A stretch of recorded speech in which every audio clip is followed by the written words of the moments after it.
Inilah yang diceritakan oleh Rasulullah, iaitulah hadis yang disebutkan oleh Nabi sallallahu alaihi wasallam, syafaat teragung. Allah membiarkan keseluruhan makhluk itu, binatang, malaikat, jin, syaitan dan manusia, kelima-lima makhluk itu dibiarkan oleh Allah. Tak buat apa tuan-tuan, tidak lakukan apa-apa, hanya berdiri. Tetapi berdiri itu, kata para ulama, membuatkan perut, leher mereka berlubang kerana terlalu lama.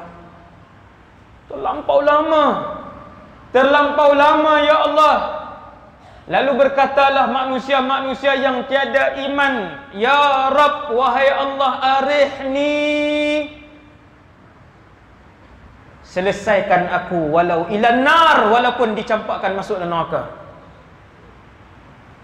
Hadis ini sahih. Orang yang putus harapan waktu tu, berdiri terlalu lama, tak buat apa-apa, makan pun tidak, minum pun tidak, mati pun tidak, hidup dan tersiksa.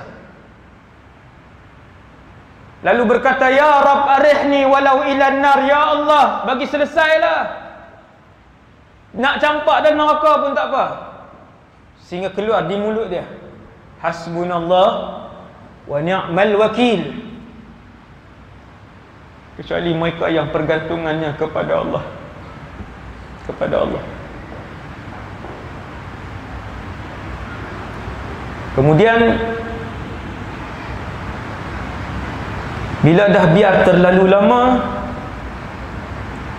manusia ramai-ramai, ini hadis syafaat teragung, pemilik syafaat teragung di kalangan seluruh makhluk yang ada di atas muka bumi Allah, seorang saja, namanya Muhammad sallallahu alaihi wasallam. Tuan-tuan tak berasa seronok kalau di mahsyar nanti Nabi sebut ada orang dibangunkan di mahsyar dan dia dapat melihat aku di mahsyar? Tak teringin? Ada di kalangan umatku yang dibangkitkan oleh Allah di mahsyar dan dia boleh melihat dan berjumpa dengan aku di mahsyar. Sahabat tanya, siapa ya Rasulullah? Aktsarukum alayya salatan, orang yang paling banyak berselawat di kalangan kamu kepada aku. Sallallahu alaihi wasallam. Sallallahu alaihi wasallam. Boleh tengok Nabi. Kalau duduk boleh tengok Nabi. Maksudnya VIP ke tidak? VIP. Dia tak rasa VIP di padang mahsyar, mereka tidak merasakan kepanjangan mahsyar. Ini tuan, ini rahsia. Bukan rahsia pun, Nabi sebut. Mereka tidak merasakan keperitan dan kepanjangan mahsyar. Tengok Rasulullah, nampak Rasulullah. Rasulullah tunjuk Rasulullah, tu Rasulullah. Allahu Rabbi aktsarukum alayya salatan. Nabi kata, yang paling banyak berselawat kepada aku di kalangan kalian. Tapi kalau banyak selawat, jangan subuh tinggal pula. Ni pasal apa ni? Semalam dah 1000 dah ustaz, takkan nak subuh lagi. Oh, yang tu sesat kan, sesat. Jangan tinggal semayang. Buat semua tuntutan yang Allah minta sikit je tuan-tuan. Allah tak minta untuk puasa hari-hari. Allah tak minta untuk keluarkan zakat setiap hari. Semayang saja setiap hari, jaga solat. Kesemua berjumpa dengan Nabi Adam. Cerita syafaat teragung sejam. Syafaat teragung saja part tu sejam. Ni saya skip banyak ni. 9 suku dah. Lagi 15 minit. Kesemua ketika itu setelah dibiarkan oleh Allah berdiri dalam keadaan yang tersiksa, panas, lapar, perut terbocor, leher terbocor. Semua berjumpa kepada Nabi Adam AS. Wahai Nabi Adam, Allah menciptakan kamu sebagai manusia yang pertama. Wahai Nabi Adam, kamu ialah ayah kepada semua manusia. Wahai Nabi Adam, kamu Nabi dan Rasul yang mulia, diciptakan oleh Allah secara langsung. Bagilah syafaat kepada kami. Mohonlah dekat Allah supaya Allah mulakan hisab. Tuan-tuan, seluruh manusia nak minta dengan Nabi Adam bukan masuk syurga. Nak minta dengan Nabi Adam bercakap dengan Allah untuk dimulakan perhitungan. Ni tak masuk tajuk perhitungan ni mana ni? Kita ni belum masuk tajuk dihitung. Apabila jumpa Nabi Adam, mereka pun minta ramai-ramai. Nabi Adam Rasul yang mulia, umurnya 940 tahun. Nabi Adam pernah melakukan sekali je kesalahan. 940 tahun.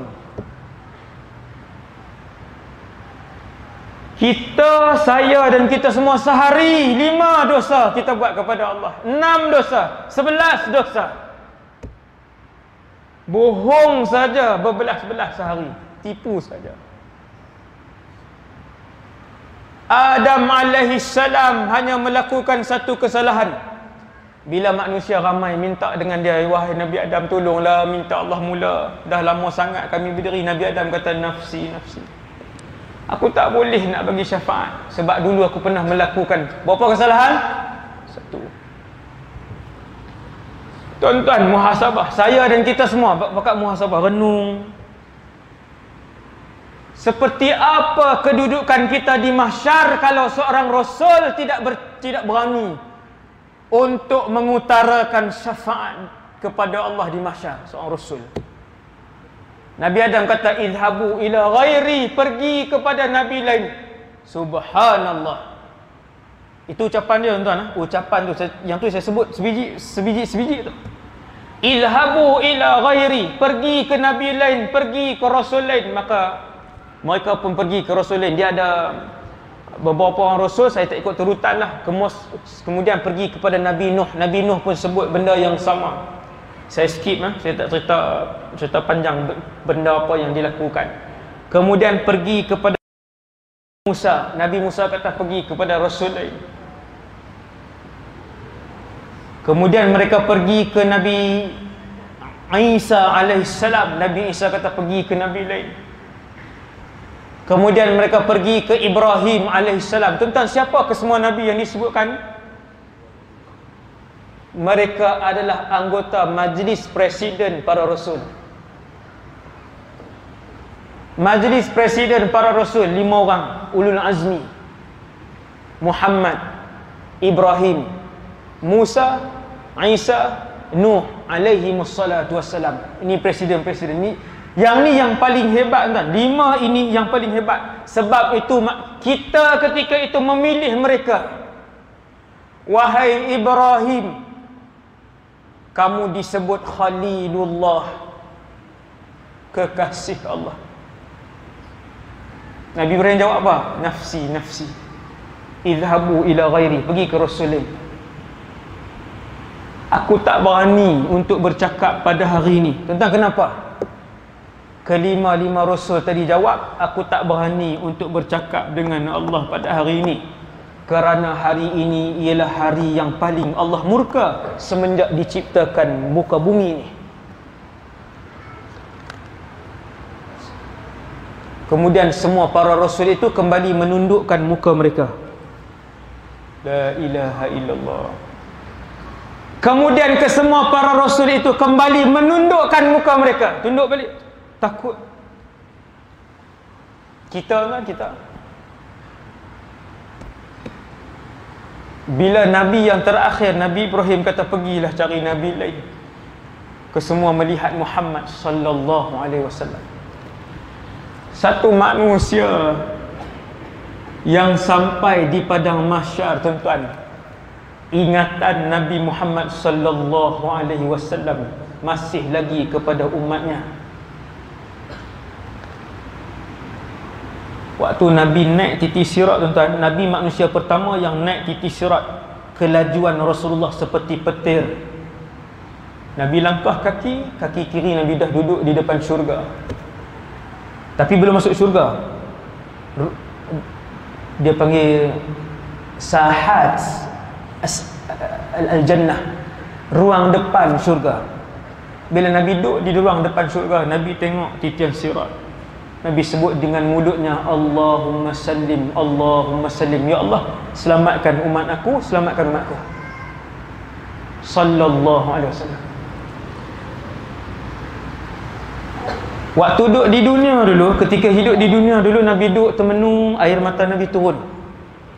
Sahabat tanya, kenapa ya Rasulullah? Nabi kata, teringat ikhwani, teringat saudara maraku. Sahabat tanya, ya Rasulullah, kami ni siapa? Antum ashabi, kamu kawan-kawan aku. Saudara maraku ialah umat-umatku yang beriman denganku tetapi tidak pernah melihat aku, iaitulah kita semua. Teringatnya Rasulullah dengan kita semua. Bila Nabi naik sirat pun masih teringat umat dia. Allahumma sallim sallim, ya Allah selamatkan umat aku, selamatkan umat aku. Kemudian tu titi sirat tu dah habis dah tu episod lain dah tu kan, saja ambil episod lain kan.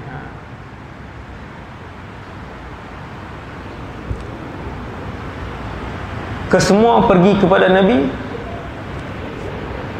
wahai Muhammad, Rasulullah, Habibullah, itu gelaran Nabi, Habibullah, kekasih Allah Muhammad sallallahu alaihi wasallam. Lihatlah keadaan kami yang tiada lagi yang boleh memberikan syafaat kepada kami. Satu riwayat cerita, Nabi Isa sendiri datang. Dia sendiri datang, dia kata, ya Muhammad, lihatlah keadaan para Nabi dan Rasul, dan lihatlah keadaan semua manusia, kesemuanya mengharapkan syafaatmu. Maka Nabi pun sebut, ana laha, aku berhak untuk memberikan syafaat itu, aku layak untuk memberikan syafaat itu. Sebab apa?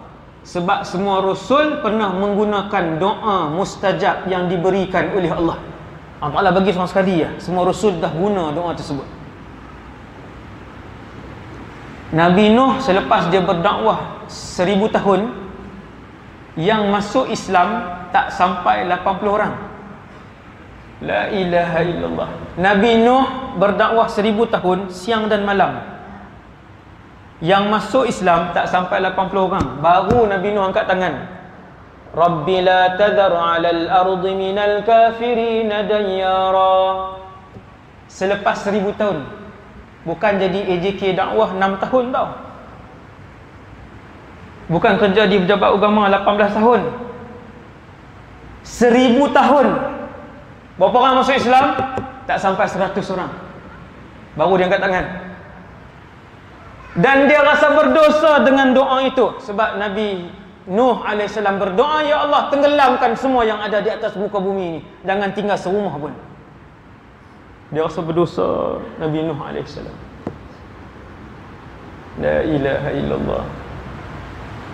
Kemudian Nabi SAW berjalan menuju ke Arash. Tuan-tuan jangan risau, semua orang akan melihat Arash. Saya boleh cerita Arash, tapi kita pun tak tahu bagaimana bentuk dia. Tetapi dia akan berada di atas. Manusia, jin, syaitan, binatang semua duduk di bawah, para malaikat di atas. Arash paling atas. Sebab apa Arash akan dilihat walaupun malaikat yang banyak telah pun menutup. Langit tak ada, langit tak ada. Malaikat yang ramai itu telah pun menutup makhluk-makhluk Allah yang berdiri di mahsyar. Malaikat dah tutup sebab bilangan malaikat lebih ramai. Tetapi semua orang tetap nampak Arash. Sebab Nabi sebut 77 langit kalau dihimpunkan, diletak di tepi Arash seperti mana sekeping besi yang dibaling di tengah padang pasir. Besi itu langit, padang pasir itu Arash. Padang pasir, langit, besi sekeping. Langit campur 77, lempar. Nabi nak bagi tahu besarnya Arash. Begitu. Subhanallah. Arash. Nabi SAW berjalan. Sebenarnya Arash lebih besar daripada tu, tapi saya pendekkan cerita tu. Kan, dia lebih besar.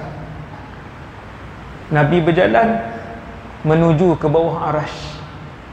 Lalu Nabi pun sujud dengan satu nilai sujud dan satu doa yang tidak pernah dibacakan oleh mana-mana Rasul.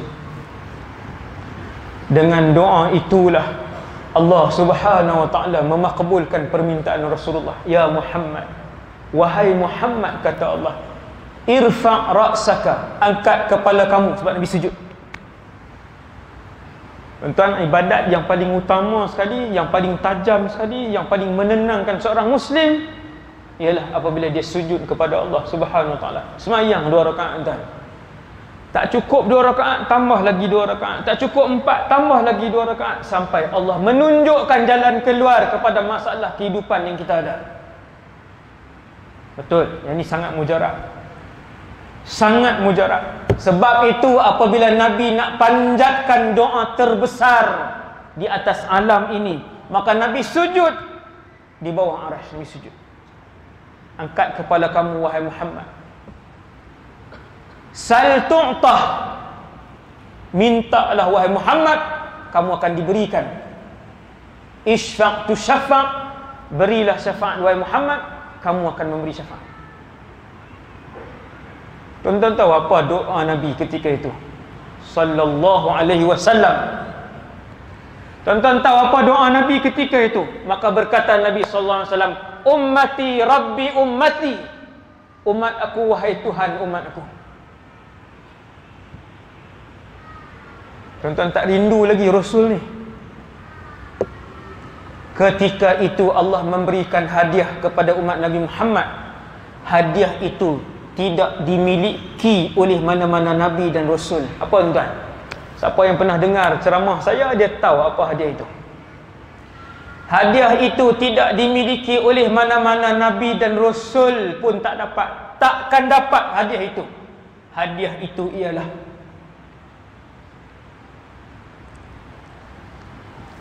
sebahagian daripada umat Nabi sallallahu alaihi wasallam diberikan oleh Allah kedudukan dan hadiah untuk dimasukkan ke dalam syurga tanpa perlu beratur panjang, tanpa perlu nama mereka dipanggil, tanpa perlu dihisab seorang demi seorang. Terus nama mereka ini satu kumpulan je Nabi sebut, dipanggil dan diasingkan ketika itu, tunggu untuk dimasukkan ke dalam syurga Allah Subhanahu wa ta'ala.